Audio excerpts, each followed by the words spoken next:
بسم اللہ الرحمن الرحیم۔ نیشنل اور انٹرنیشنل خبروں کے ساتھ وڈیرا۔ فلسطینی نسل کشی پر غزہ کے قصاب اسرائیل کو قیمت چکانی ہوگی، ترک صدر۔ اسرائیل میں غزہ پر حملوں کی تقریب پر حماس کے راکٹ حملے، تصویر وائرل۔ یو اے ای دفتر میں خاتون ساتھی کا گال چھونے پر ملزمہ پر 10,000 درہم جرمانہ۔ حماس کا حملہ ہولوکاسٹ تھا، یہودی برادری کے ساتھ کھڑے ہیں برطانیہ۔ اسرائیل غزہ کو 42 ملین ٹن ملبے کے ڈھیر میں تبدیل کر دیا، اقوام متحدہ جنرل سیکرٹری۔ سیٹلائٹ امیج سے پتہ چلتا ہے کہ کس طرح غزہ کو ایک سال میں ملبے کے ڈھیر میں تبدیل کیا گیا ہے، جس میں اب تک 42,000 سے زائد فلسطینی شہید اور 58,000 کے قریب زخمی ہو چکے ہیں۔ تل ابیب۔ اسرائیل کے غزہ پر مسلسل حملوں کو آج 1 سال 1 دن ہو گیا ہے۔ اس دوران ایک بھی ایسا دن نہیں گیا جب صہیونی ریاست نے بمباری نہ کی ہو غزہ پر۔ حماس کے جان بازوں نے پیراشوٹ کے ذریعے سرحد عبور کر کے پھر موٹر سائیکلوں اور اسرائیلی فوجی تنصیبات تک پہنچے تھے، مقابلہ کیا جس میں 1,500 گئے تھے، جبکہ 250 افسران اور اہلکار کو یرغمال بنا کر غزہ میں لے آئے تھے۔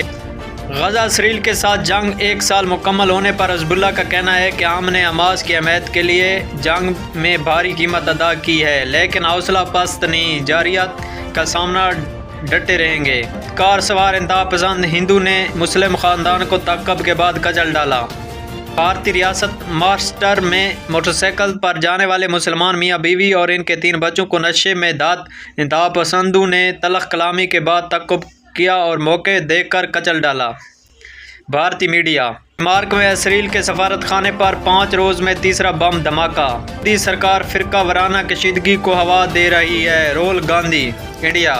مودی سرکار کی ہندو پالیسی بھارت میں مسلمان طلبہ بھی غیر محفوظ۔ انڈیا۔ اسرائیلی جارحیت کا 1 سال، کراچی میں سینکڑوں مقامات پر فلسطینیوں سے اظہار یکجہتی کے لیے ریلیاں۔ کراچی بیوی نے فائرنگ کر کے شوہر کو قتل کر ڈالا، مقتول نشے کا عادی تھا، اس کو اکثر بیوی سے جھگڑا رہتا تھا، ایس ایچ او۔ بنگلہ دیش میں شدید بارشوں کے باعث سیلابی صورتحال میں 8 افراد جاں بحق۔ البانوی وزیر اعظم نے امریکہ کو شیطان قرار دے دیا۔ موسمیاتی تبدیلیوں سے دنیا بھر میں دریائے تیزی سے خشک ہونے لگے۔ پاک چین تعلقات اور سی پیک کو نقصان پہنچانے کی دہشت گردوں کی کوشش کامیاب نہیں ہوں گی، چین۔ اسمیل ہانیہ کے ساتھ اکتوبر 2023 کو سجدہ شکر ادا کرنے کی ویڈیو پھر وائرل ہو گئی۔ اسرائیل وزیر اعظم کی تقریر کے دوران شہباز شریف کا بائیکاٹ دلارانہ فیصلہ تھا، بلاول بھٹو۔